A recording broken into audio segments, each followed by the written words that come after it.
1839. O Rio Grande do Sul vive a epopeia da Revolução Farroupilha. Nesta época, nosso estado possuía grandes extensões de terras devolutas. O pelotense Coronel José Lopes da Silva, líder político com participação marcante na Guerra do Paraguai, adona-se de uma área de terra de aproximadamente 8.401 hectares no município de Cruz Alta, a qual batiza de Fazenda Boa Vista.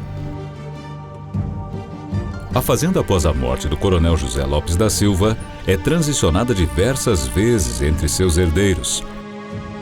E em 1912, a fazenda passa a ser administrada pelo Coronel Alberto Rosa, estanceiro de Pelotas. Que os meus avós, né, os pais da minha mãe, vieram de Bagé trabalhando com o doutor Alberto Rosa, né? Daí é o que eu sabia, né? E daí, depois eles passaram para o Coronel Marcel Terra, né?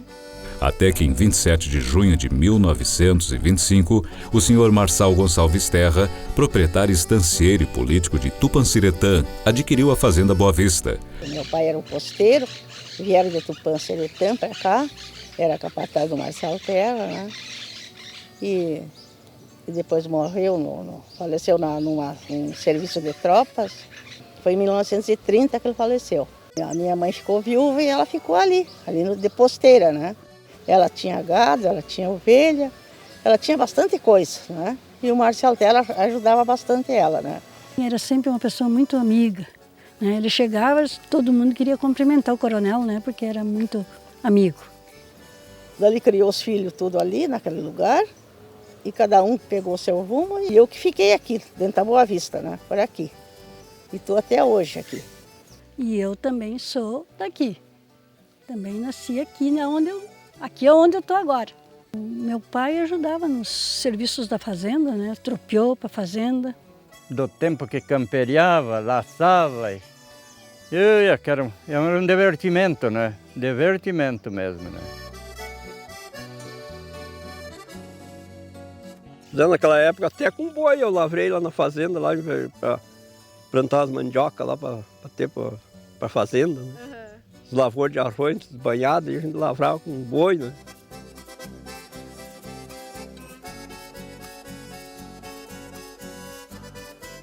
Nós não tínhamos salário, mas nós criávamos nos campos dele a quantia que queria, de gado, de cavalo, tudo que nós queríamos criar, nós criávamos, ovelha, né? Então, daquilo ali que nós tirava para nós viver, né? Agregados e familiares possuíam um pedaço de terra cedida pelos proprietários onde plantavam para o seu sustento e alimentação dos peões. Em troca, ajudavam em alguns trabalhos da fazenda, especialmente nas marcações quando os peões da região trabalhavam em sistema de mutirão. O casarão, existente até hoje, é testemunha da transformação da fazenda. Então, na casa da sede da fazenda, existiam os currais, existia a casa de charque, que naquele tempo não tinha luz, tinha que produzir a própria carne para o sustento da fazenda. E se não fizesse o charque salgado, a carne não aguentaria, né, por causa do calor, né? Tinha gerente, tinha um capataz muito eficiente, né, falecido o Ferreira, Brandino Ferreira, né? É o que atendia a fazenda, né? Tinha poucos agregados. Eu acho que se tivesse, eram uns 8 ou 9. Eram poucos agregados. Era uma fazenda de material, as paredes enormes, largas, bastante espessura na parede, pé direito muito alto, galpões. A maior parte do pessoal, apesar de ter camas feitas de madeira, botavam 2, 3 pelegos em cima de um lastro, ou de madeira ou de lona, e dormiam ali. O mate da manhã, da madrugada, era no mesmo fogo dos empregados. E essa hora do chimarrão na beira do fogo era a hora em que se determinava os empregados para fazerem os diversos serviços que tinham que ser feitos.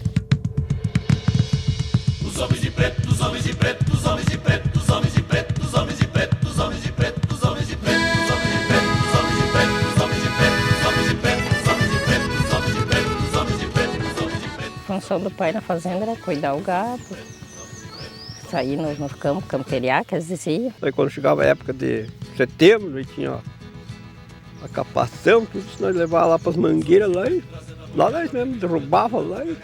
O serviço de campo começava no clarear do dia. No verão, ia vamos dizer, das 5, 5h30 até as 10 horas. Às 10 horas se recolhia. E depois, à tarde, ali pelas 3, conforme a temperatura, 3, 4 horas da tarde saía. E vinha quando o sol estava se pondo. Eu plantava, né? Plantava, trabalhava para a fazenda, né? Ajudava no campo, fazenda. Tinha a cozinheira e tinha ajudante, né? E tinha o peão caseiro que fazia todo tipo de atendimento à cozinha. Cortar lenha, essas coisas assim. Então a cozinheira fazia comida para a mesa do patrão e para a mesa dos empregados. Era a mesma panela. A vida das mulheres na fazenda era uma vida mais fechada. Para sair era só com a mãe e o pai. Noivava, ele já marcava o prazo do casamento. 6 meses, tinha que casar. Vinham casar aqui no Capão, aqui nos 3 Capão, né? Era o São Luciano Braga, o escrivão, né? Eu mesmo me casei lá, né? Eu casei aqui, casei aqui nessa morada, aqui. Naquela época que a gente casou era tudo feito em casa os casamentos, não tinha, né, de fazer em salão, né? Era tudo em casa. Aqui no Lope, casou a sobrinha da Meraci. Tu pensa, aquilo era só todo mundo a cavalo, de aranha e carroça. Eu acho que condução estavam inventando os pneus ainda para fazer. Não existia, né? E se existia, só grande que tinha, né? Quando chegava próximo das mulheres terem a criança, normalmente o marido, alguém da família, pegava um cavalo, botava um cilim e ia a cavalo com o outro puxado até a dona Isidra. A dona Isidra, que era a parteira da região. E trazia a dona Isidra, passava uma semana, 10 dias, na casa da senhora, a grávida, né? Esperando o parto e depois dando os primeiros atendimentos para a criança. 3, 4, 5 dias depois de nascida, e montava a cavalo e ia embora de novo. Se alguém ficava doente, tinha que ir para Cruz Alta. Esse era o difícil, porque quando tinha condução ali, ia, mas quando não tinha, tinha que dar um jeito. Em 1963, toda a área da Fazenda Boa Vista está arrendada pelos Terra a Aparício Martins Stefanello. Então ele arrendou toda a Fazenda Boa Vista para nossos parentes. Nós éramos assim, digamos, em 15, 20 parentes, tios, primos, né? E aí arrendamos, cada um ficou com um pedaço da fazenda, né? E arrendamos para a agricultura, né? Os granjeiros entraram, daí depois eu passei para a granja, daí nós fomos para cima dos tratores, gostando de lavrar os campos brutos aí, né? Eu trabalhei uns 10, 12 anos com o Leonel Rubim. Tinha o Leonel Rubim, Aparício Stefanello, o Armando Liberlotto, o Hélio Liberlotto, o Erpídio, o Stefanello. Tinha vários granjeiros aí. Nós morávamos aqui 8 anos numa granja. Eu era cozinheira e ele era tratorista. O Erpídio Stefanello. Meu marido era capataz e eu era cozinheira. E nós ganhava lá por mês e a porcentagem das lavouras, sabe? Então eu me lembro na época que lá de vez em quando o coronel Marçal Terra vinha passar uns dias na fazenda, ele convidava a gente para ir lá tomar chimarrão com ele, né? Ele era um velhinho assim, já andava de bengala, sentava numa cadeira de balanço grande na área da fazenda e nós tomávamos chimarrão e ele contava as histórias dele, porque ele era uma pessoa muito simples, muito amável, ele era uma pessoa muito boa. E ele e a esposa dele, né? A esposa dele, se não me falha a memória, a dona Brasilinha Terra. O Instituto Brasileiro de Reforma Agrária foi criado em 1964 com o objetivo de instaurar a reforma agrária no país implantando um conjunto de medidas que promovessem melhor distribuição de terras e atendessem aos princípios de justiça social e aumento da produtividade. Em 1969, o projeto de reforma agrária vem com força total ao estado do Rio Grande do Sul. Pela minha vivência no meio rural e, sobretudo, examinando a extrema miséria, e chegando à conclusão de que ou reforma agrária ou um fracasso econômico, social e político do Rio Grande do Sul. Na mesma época estava sendo construída pela CE a barragem da usina hidrelétrica do Passo Real, a qual provocaria a inundação de 9 municípios, totalizando uma área de 23 mil hectares, atingindo 1.600 propriedades rurais, onde viviam em torno de 2.200 famílias. Quando veio a primeira notícia, uns comentavam que até não acreditavam que vinha, outros que vinha, né? E daí, de repente, veio a CE e começou a fazer o levantamento, né? E foi que começaram a construir a barragem, né? Mais de 85% dos agricultores que seriam inundados quando as comportas da barragem fossem fechadas, eram minifundiários, eram pessoas com 2 ou 3 hectares, vivendo muito mal, quase à margem de toda a atividade econômica da época. Os agricultores que seriam beneficiados para não ficarem vítimas da inundação, não acreditavam em mais nada. Há muitos anos estavam prometendo indenizar as suas terras diminutas, minifundiárias, não indenizavam. E quando começaram a indenizar, o pagamento das terras era ridículo. Era tão pouco que não dava para comprar nada com aqueles recursos fruto da transferência imobiliária rural. Então eu indiquei a desapropriação de uma fazenda Boa Vista, Marcial Terra era o proprietário. Depois a fazenda Colorados, que era da família de Prímio Beck. A terceira, a fazenda de Itaíba, era a menor das 3, mas eram as melhores terras. Era da família Veríssimo de Cruz Alta. E juntaram-se as 3 famílias contra a desapropriação.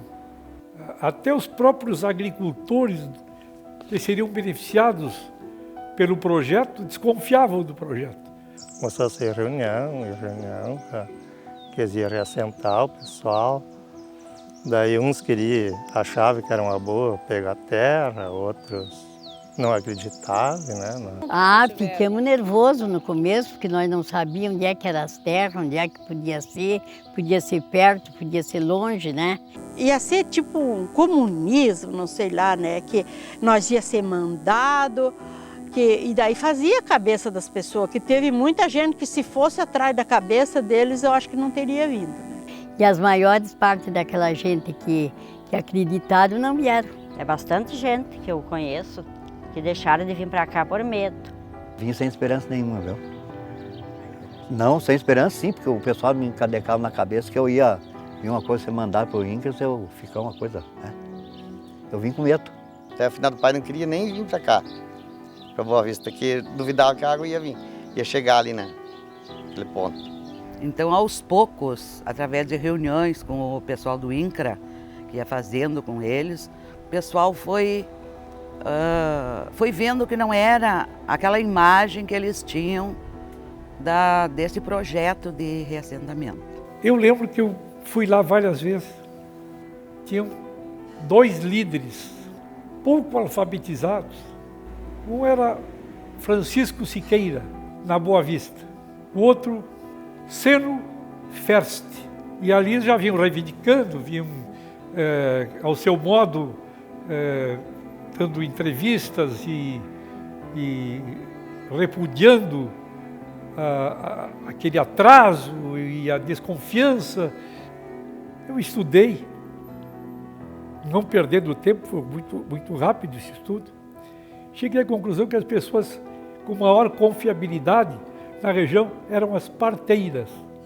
Uma era a Dona Chica, a outra a Dona Aurora. Eu sou o porta-voz desta vinda aqui, fazer um apelo para as senhoras ajudarem o Brasil, ajudarem o Rio Grande do Sul e ajudarem a milhares de pessoas.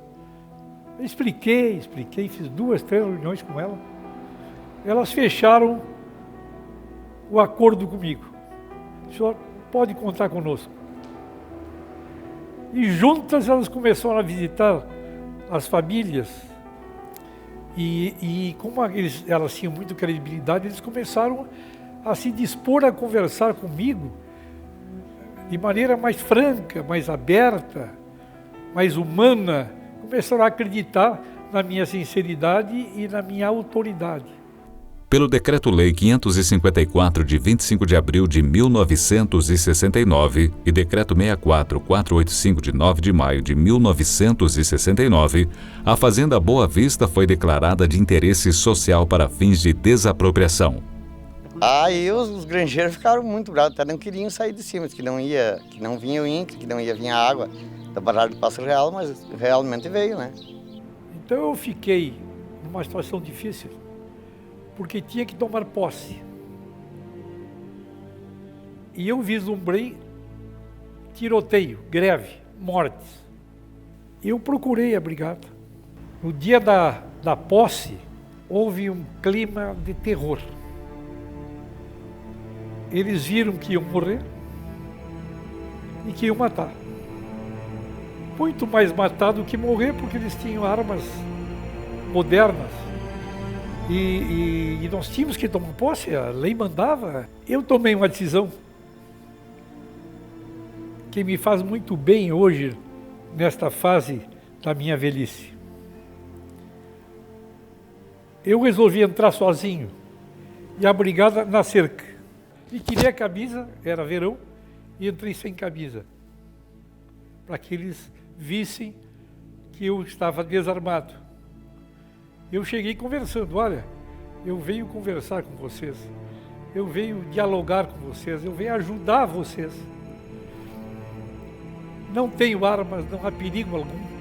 Eu estou com mais de 100 homens lá na cerca. Se vocês me agredirem ou me matarem, vocês vão morrer quase todos. Então, conseguimos entrar assim, eles concordaram em sair. Nós demos 30 dias, voltei e evitamos um risco qualquer. Este gesto da minha vida é um dos que mais me orgulham. Começou então a demarcação de lotes que variava conforme o tipo de solo, onde o tamanho mínimo foi de 24,8 hectares e o máximo de 54,2 hectares, chegando a uma média de 28,8 hectares de terra. A gente foi sorteado e pegava um pedaço maior de terra também, né? Mais do que eu tinha lá. Foi isso, e lá, de toda maneira, ficou tudo embaixo d'água, né? Até que fizemos tudo esse trecho para vir para cá, tudo chorando, de tristeza de deixar o nosso lugar, né? Com muitas dúvidas, mas com muita esperança que a coisa ia dar certo, porque lá já estava comprometida a questão de área, né? Para a gente trabalhar na agricultura, as áreas estavam ficando pequenas lá. E toda a área que a gente tinha lá, que era da família, do orçamento dos meus avós, elas foram tomadas pelas águas, né? A transferência das famílias vinham de carroça, vinham de caminhão, e não tinha para onde, não tinha as casas prontas ainda. Foi a primeira mudança que chegou aqui, foi a minha, né? Era bastante dificuldade, porque não tinha nada aqui, não existia nada, né? E chegamos aqui, aí só no campo, não tinha nada aí. Ficar acampado aí, semanas e semanas aí. Só a gente largou a mudança aqui e foi fazendo uma casinha para se morar. Eu trouxe a minha casa de lá, o Rincão dos Toledo, o município de Espumoso. Eu sei que foi em 69, eu acho, né? Que nós viemos para cá. Eu vim lá do Pontão dos Correios, Fortaleza dos Valos. Eu cheguei aqui de muda no dia 4 de agosto do ano 70.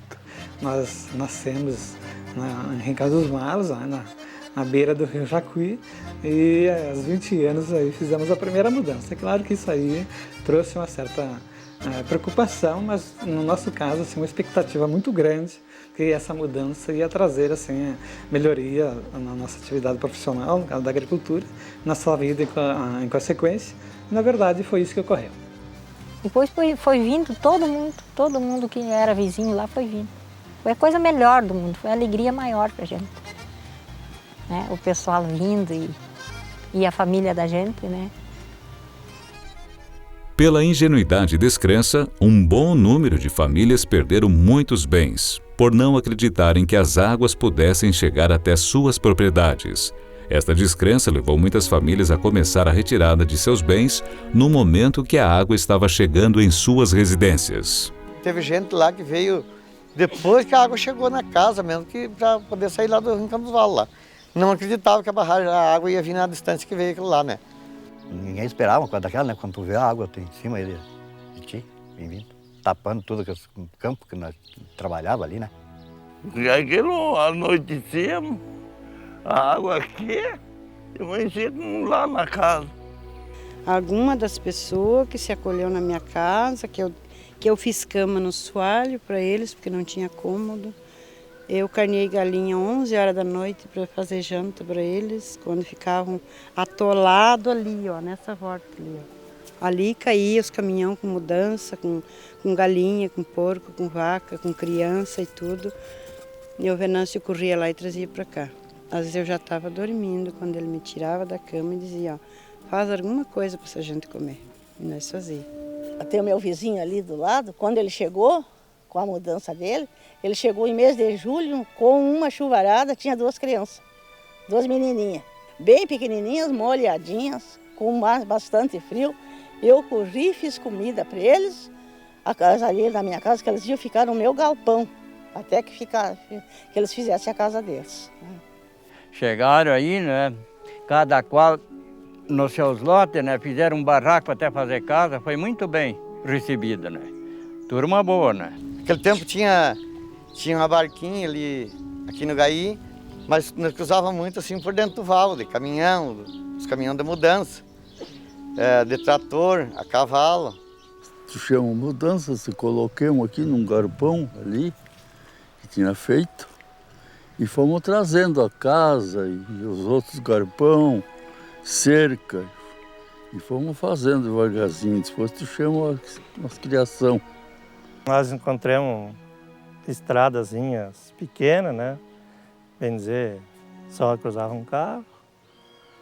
Lavouras abandonadas. Os arrendatários já haviam saído daqui já há alguns anos e havia aí um matagal aí nos campos, né? Que antes existia gado. Era tapado de mijã, caruru, tudo que era isso. Nós vimos, eu e o tio Pedro ali, ficamos um ano, bem dizer, acampado dentro do mato aqui. A dificuldade logo que nós chegamos aqui foi enorme, né? Porque não tinha infraestrutura mínima, né? E foi muito dificultoso até para se comprar comida. Não tinha condução para ir, tinha um ônibus ali em cima, a gente tinha que ir em Cruz Alta, trazer as coisas e deixar lá em cima para depois ir pegar as comidas. Olha, a maior dificuldade que nós logo chegamos aqui, nós não tínhamos um bolicho, como se diz, não tinha uma bodega para comprar aí. Na realidade, o pai, a mãe, até mesmo os familiares comentavam a dificuldade até mesmo de comprar mantimentos, ir até a Cruz Alta, médico, transporte. Na realidade, foram vários obstáculos que eles tiveram que vencer ao longo desses primeiros anos. Deus, o livre não tinha água, não tinha nada, né? E no limpo, sem nada, daí nós não tinha nada para morar embaixo. Aí seu Macedo, que é de divisa de Lota, tinha feito um garpão ali mais ou menos e até ficava em cima da nossa terra. E daí nós íamos para dentro daquele garpão, daí era minha família, Eu tinha, naquele tempo, ainda tinha minha mãe viva. Daí era seu Macedo, que também estava trabalhando, um sobrinho dele, tudo nós naquele garpãozinho com 2 pecinhas. Tinha daí um canto cheio de milho, a gente tinha que dormir meio por cima daquele milho. E foi assim o começo, né? Até que daí o INCRA mandou fazer as casas, que daí a gente já daí foi para casa, né? A gente veio, não tinha morada, estava recém começando a fazer as casas, né? Que o INCRA não estava pronto ainda, né? Estava fazendo as casas, então a gente morava em barraca, o outro que já conseguia fazer um galpãozinho fazia, daí os amigos se reuniam, paravam junto, né?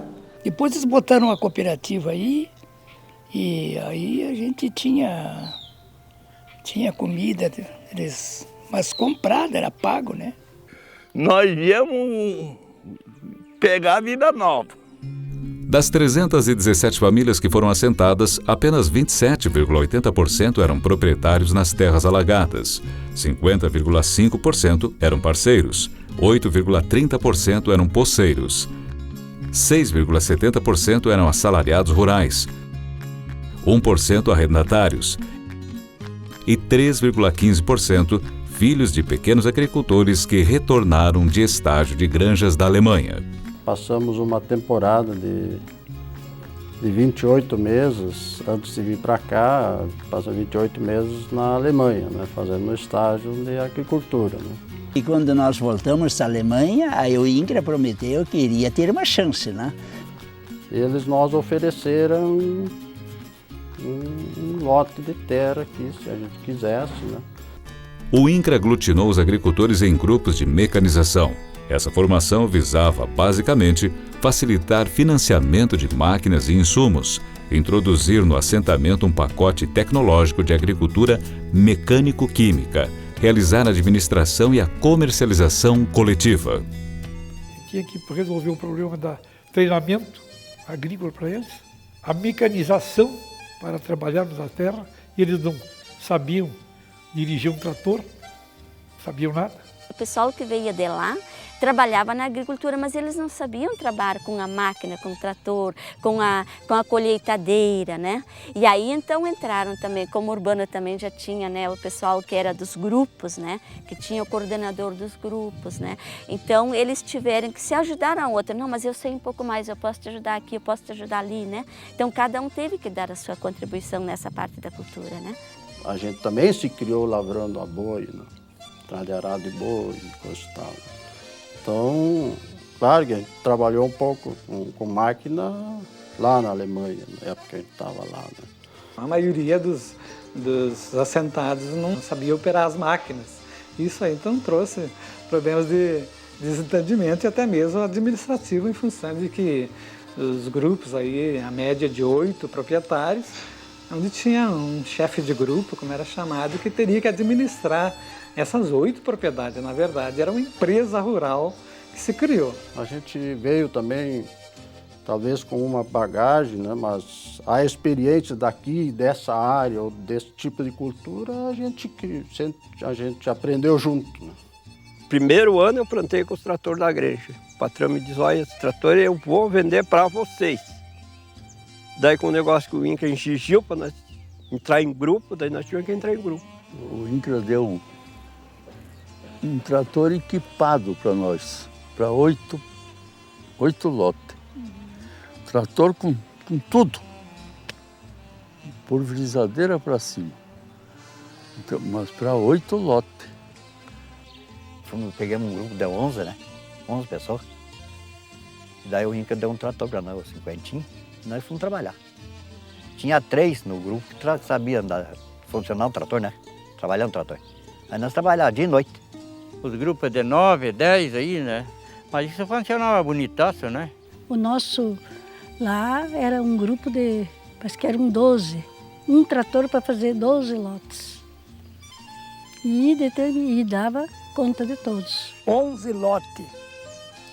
Um trator para trabalhar mais ou menos aí quase 300 hectares de terra aproximadamente. Então, aquilo a gente se batia a noite inteira, umas Ferguson, um trator pequeno. A gente ensinava o que podia ensinar e aprendia o que os outros podiam ensinar para a gente, né? Essa convivência foi muito pacífica. Né? Isso a gente, por exemplo, começava lá em setembro e terminava lá para mês de fevereiro, para poder aprontar tudo.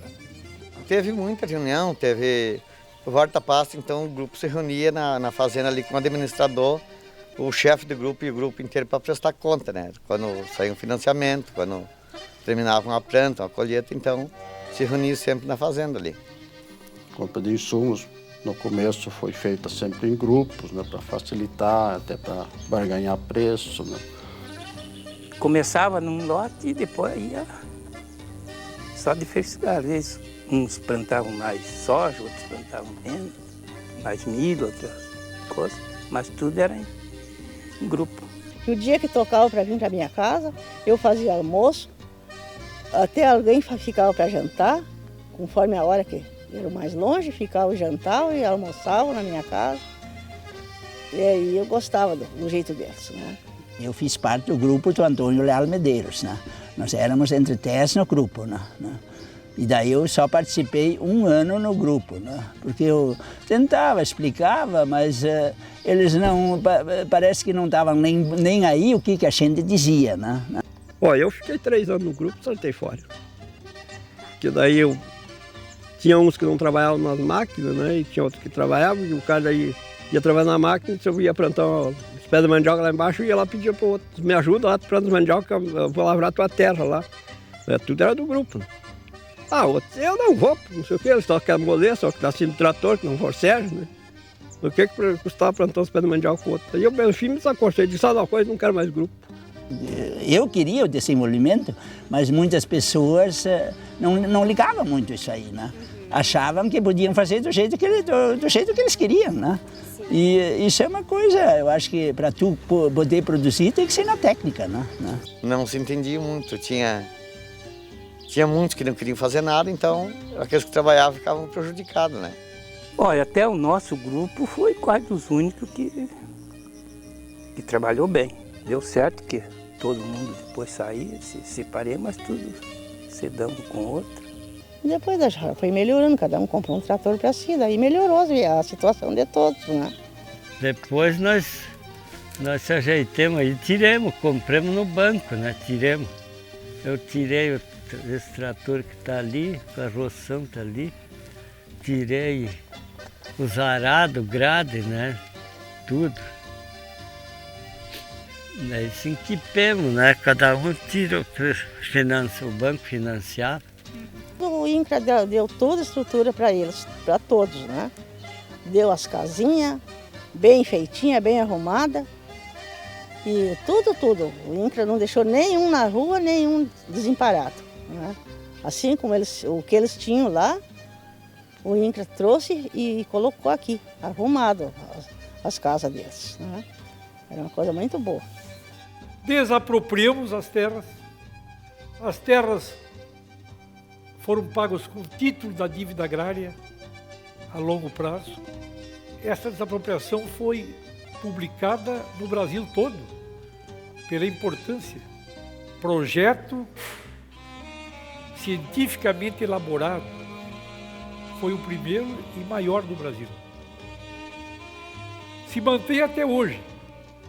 O projeto modelo de reforma agrária para o Brasil está ali no Paço Real. Era tradição nas comunidades da área alagada, nos finais de semana, a prática do esporte como meio de entretenimento. Assim apareciam o futebol, a bocha, as cartas, as carreiradas e os bailes. Tinha 2 canchas de carreira ali perto da cidade, bem a parte da cidade ali. E nós, fim de semana, todos se juntavam sábado e domingo para ir correr carreira. Que naquela época não era baile de salão. Naquela época era assim, eles faziam numa casa, no galpão. A gente só tinha um gaiteiro, né? Uma gaita. E aquele era o gaiteiro. A gente marcava tal dia de fazer um baile. Eu era músico. Qualquer casa de vizinho aí, nós carregávamos um porco, comia, dançava a noite inteira. Acontecia que os caras do INCRA não queriam deixar fazer baile. E nós saíamos, então, nós se escondíamos. Quando eu via o jipe da polícia, que nós se escondia até dentro de chiqueiro de porco, nós se escondia. Depois que a polícia saía, nós se atracava a dançar de novo, dançava a noite inteira. E a nossa guarda rural ficou lá. Então, uma das minhas visitas foi interrompida pela guarda reunida. E me disseram, olha, nós temos aqui uns 5 ou 6 que andam de revólver, ameaçam todo mundo, já deram um laço em algumas famílias aqui, e todo mundo tem medo deles. Vamos resolver isso aí, eu disse para eles. Nós tínhamos a caixa d'água. A caixa d'água. E eu mandei fechar a caixa d'água. Eu disse, vamos prender. O valentão, prendam o valentão e bota na caixa d'água. Chegou um dia que nós estávamos com 6 presos lá. Eram os mais perigosos. Eu fui negociar com eles a pacificação. Nós lhe prometemos que não vamos mais brigar com ninguém, que não vamos, não sei o que. Palavra de homem, palavra de homem. Tirem ele da caixa d'água. Mas a caixa d'água durou um bom tempo. Durou um bom tempo. Com os mutirões de trabalho dando conta do desenvolvimento econômico, a comunidade ganha estrutura com a criação da escola, do Clube Serrano, do sistema de atendimento à saúde e da atuação religiosa, tão marcante na vida da comunidade de Boa Vista do INCRA. Mas tinha, sim, um comparecimento. Era muita gente que frequentava, sabe? Os agricultores foram orientados para se associar à Cotricruz, especialista em armazenamento de grãos e no fornecimento de insumos modernos. E a venda dos produtos também. A grande maioria foi através da, infelizmente hoje extinta, praticamente extinta a Cotricruz, né? Mas na época forte. E o que mais me marcou foi a mudança mental dos agricultores, que eram analfabetos quase todos, na absoluta miséria, e eles em 2 ou 3 anos estavam capacitados a ganhar a eleição na cooperativa de Cruz Alta, que era uma das maiores cooperativas do estado. A partir de 1981, com a construção de um armazém graneleiro, a Cotricruz começa a receber a produção na própria sede da Boa Vista do INCRA. Aprender as letras, fazer as 4 operações, era um desejo simples que todos os pais de família queriam para seus filhos. A educação foi difícil, porque a minha filha mais velha, na época, já estava com quase 9 anos, nós não tínhamos onde colocar ela para estudar. Até que saiu o colégio aqui, daí, num ano e pouco, eles começaram a ter aula. Como era fazenda, então nós reunimos algumas forças, como era o capataz da fazenda antiga, que era o seu Hildebrando Nelson Ferreira, e desde aí se começou a fazer alguma coisa de estrutura. Na época, então, meu pai se deslocou junto com o seu Hildebrando, que era popular Brandino, e foram até a Prefeitura de Cruz Alta para solicitar escola, professor. Fui eu a primeira professora do projeto de reforma agrária. Depois, quando eu vim assumir como professora, foi no dia 1º de junho de 1970. Quando eu cheguei, era 47 alunos, se não me engano. Dali 10 dias, nós tínhamos 104, 105 alunos. Então não era possível ficar só eu. Então a gente foi em Cruz Alta e logo começaram a vir os novos professores. Então no dia que a gente veio mesmo, a gente veio com a mala numa mão e a cama debaixo do braço. Era literalmente a cama, porque eram as tais de cama de campanha e fechava, né? Junto com o colchão dentro, e daí tu carregava a cama. Porque eu já tinha avisado que cada um era para trazer uma cama. Como é que eu ia trazer cama, né? As escolas construídas pelo INCRA, elas só tiveram condições, né, de atender a clientela no ano de 1972. As escolas eram umas escolas novas, né, com material assim, mobiliário bonito, novo também. Era bonito isso, sabe? Os objetivos eram de vencer na vida, né? E cada um tinha que fazer a sua parte, assim a gente começou a lutar, né? Eu, por exemplo, cheguei aqui o dia 12 de setembro de 1972 e esse ano foi considerado um ano de reforço escolar. De setembro até dezembro, a gente fez assim, chamou as crianças à escola e tentou formar as turmas, né? Então, durante aquele semestre, a gente foi recebendo as crianças. E daí, no ano de 73, que funcionou realmente um ano letivo, então, né? Os alunos tinham idade diferenciada. Tinha adolescentes, crianças. A maioria deles, dos pais das crianças, eles queriam muito que as crianças estudassem. Eles diziam, eu quero que meu filho tenha melhores condições do que eu tenho hoje. Eu e a professora Margarete fomos trabalhar na escola Anexo F, que fica na comunidade do Anexo F. Nós tínhamos naquela escola 88 alunos, para 2 salas de aula, para 2 professoras. A professora Margarete tinha 53 alunos de primeira série e eu tinha 35 alunos de segunda e terceira série, juntos no mesmo turno. Então o que acontecia? Tinha uma demanda reprimida, né? Porque eles tinham 2 anos que eles não tiveram atendimento. Os alunos, então, que na época estudavam também, eles era tudo, o meio de transporte era a pé, né? Eles se deslocavam daqui ali pro F ali. Né? A mãe levava até um Arthur, e às vezes levava até lá no colégio, quando era pequeno. Quando chegava para a hora de sair do colégio, ela ia buscar. Então, cada núcleo, cada grupo, cada localidade menor assim, tinha uma escola. Isso aí foi muito bem feito, isso aí foi muito bem organizado. A princípio não existia nem bicicleta, eles tinham a pé mesmo. Quando eles tinham até a terceira série nas escolas, eles moravam nas proximidades, então eles, tudo bem. Mas a partir da 4ª série eles tinham que vir na escola centro. E na época só tinha até a 5ª série, no início, né, aqui.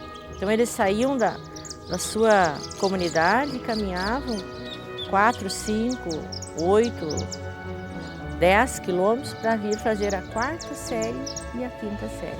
Então a comunidade também se mobilizou para que ampliasse, só tinha até a 5ª série, né, e para que se ampliasse. Então em 74 iniciou a 6ª série, daí progressivamente foi se ampliando a seriação até chegar à 8ª nos anos subsequentes aí.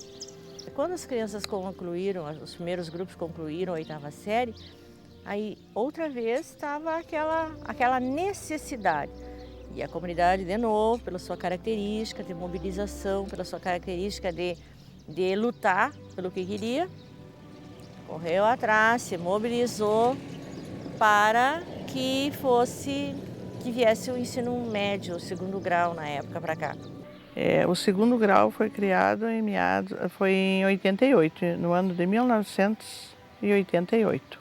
E se falasse, isso é inacreditável, né? É impossível, teoricamente era totalmente impossível se instalar uma escola de 2º grau num distrito, não existia. E esse projeto que o INCRA fez, IBRA na época, em educação, foi uma coisa assim muito bem elaborada, mas muito mesmo. E hoje a gente vê, graças a Deus, né, a Boa Vista do INCRA em matéria da educação, a gente vê aí, né, pessoas formadas, a maioria formadas, estudaram aqui, hoje continuam, né, trabalhando, já dando aula. Então são pessoas, filhos da nossa terra, como se diz, que usufruíram da educação da época e que hoje estão retribuindo, né, através dos seus conhecimentos para formar aí os filhos, netos e, enfim, né, bisnetos daquelas pessoas que foram assentadas em 69 e 70. Em julho de 1988, o distrito de Boa Vista do INCRA teve um incremento populacional com a chegada de 35 famílias que foram assentadas na fazenda Corticeira. E a gente sofreu muito aqui no começo, né? A gente não tinha conhecimento no lugar, não tinha... Porque tu se consegue alguma coisa quando tu é conhecido, né? E quando tu não é conhecido, até o pessoal pegar confiança, é difícil, né? Os primeiros anos foi muito difícil para nós. Anos 90. Chegam os assentados da fazenda Santo Isidro. A maioria são produtor de leite, a nossa produção é muito boa, muito grande de leite, porque a gente também tem bastante benefício do município. Começa o sonho da emancipação. Em 1984, a sede da Fazenda Boa Vista do INCRA é considerada zona urbana e em abril de 1987 é criado o Distrito de Boa Vista do INCRA, que através de uma subprefeitura realiza obras e conquistas de suma importância para o desenvolvimento da comunidade. Com a criação da Comissão Emancipacionista e o apoio de políticos e lideranças regionais, em 16 de abril de 1996, a Assembleia Legislativa do Rio Grande do Sul cria o município de Boa Vista do INCRA, que só irá implantar a sua estrutura política administrativa em 2000. É a coroação da luta incansável de toda a comunidade. Olha, a Boa Vista, eu acho que assim, ela deu uma grande lição, né? A questão da conquista do conhecimento, né? No buscar algo mais para a sua comunidade, né? Porque houve centro comunitário aqui dentro, já foi um avanço, né? Centro comunitário, cooperativa comunitária, né? Uma comunidade desse tamanho, com essa produtividade, essa população que tem aí, né? Uma comunidade dessas tem que ser independente politicamente, né? A nossa comunidade tem uma característica forte de mobilização. É uma comunidade assim, que sabe o que quer e que quando quer realmente corre atrás. E a emancipação também aconteceu assim. Cruz Alta era um município grande e o pessoal precisava de estrada aqui. Por isso que em grande parte veio a questão do município, né? Na emancipação assim, se construiu, se organizaram. A comunidade como um todo se organizou de forma muito unida. Na época da emancipação teve que ser feito um memorial descritivo e o mapa da área. Se formou um grupo totalmente unido em torno do ideal, da vontade, da mobilização de conquistar o espaço. Então houve vários problemas, né? Além dos processos, esses que nós sofremos, né? Cerca de 38 processos. Viagem a Porto Alegre, eu creio que passou de 60 viagens a Porto Alegre. Então nós chegava sorrindo de lá, como se diz, né? E amanhã nós estávamos chorando porque havia um processo, né? Lá já se diz, desfazendo tudo aquilo que nós tínhamos feito. Tem que refazer, não sei o que. Voltavam toda para casa, o grupo, principalmente a comissão emancipacionista, né? Que estava formada, batalhou muito, mobilizou, trabalhou com a comunidade. E se dedicou realmente, né? A gente acompanhou, né, todos os limites e confrontações. Na época houve parte de Fortaleza, né, então teve que haver muita negociação para os limites de área. O município de Boa Vista do INCRA não é só esse projeto de reassentamento, é todo. Nós temos 3 capões, nós temos todo esse interior do município, né? Nós temos Capão Grande, que faz parte de todo o município. Só que a mobilização que surgiu em função dessa concentração maior da população em torno desse projeto, né? No final, nós, graças a Deus, fomos vitoriosos, ficou como era, como nós lutamos até o final para ser. E hoje está aí, né? Boa Vista do INCRA é uma realidade, a emancipação é uma realidade, o desenvolvimento aos poucos está chegando, né? E o potencial da Boa Vista do INCRA, isso é indiscutível, né? E eu acho que nós somos exemplo.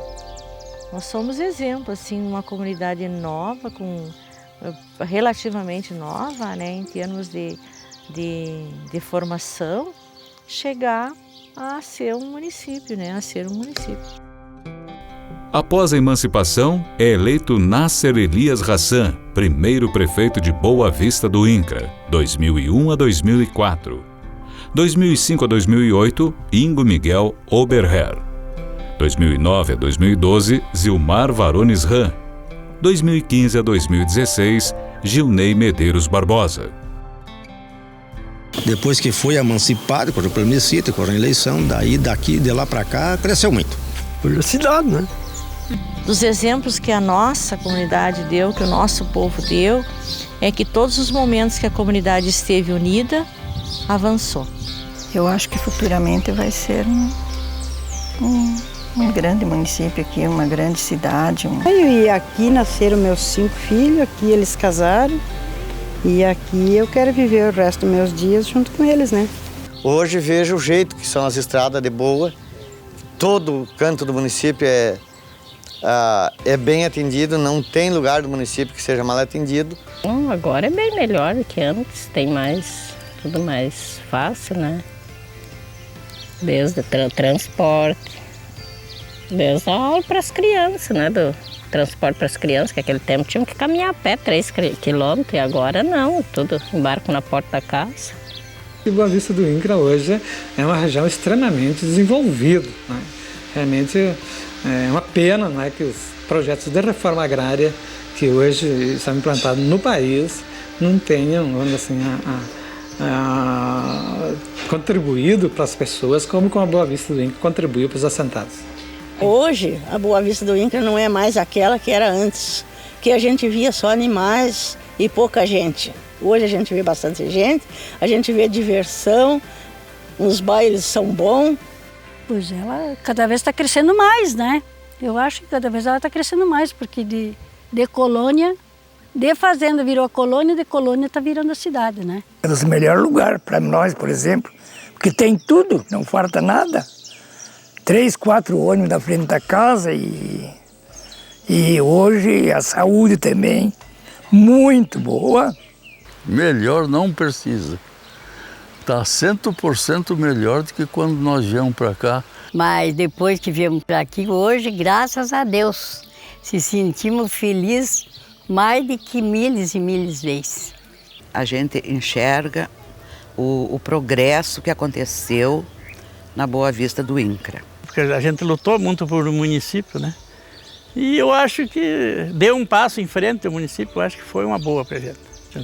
Temos tudo aí, né? Temos luz, que isso nunca existiu, depois temos telefone, temos estrada, temos colégio, temos tudo. A saúde aí é muito bom, né? Todo mundo se aproveita da saúde. Demonstra que nós não fomos uma comunidade que se acomodemos, né? A gente sempre procurou organização, né? Basta ver que quem conhece Boa Vista sabe que as comunidades surgiam e as pessoas faziam acontecer, né?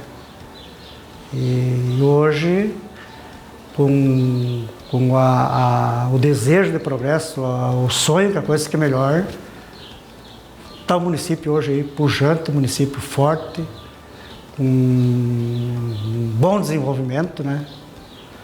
E como eu estava dizendo antes, com certeza Boa Vista do INCRA, ele sempre vai ser um município que vai estar sempre crescendo.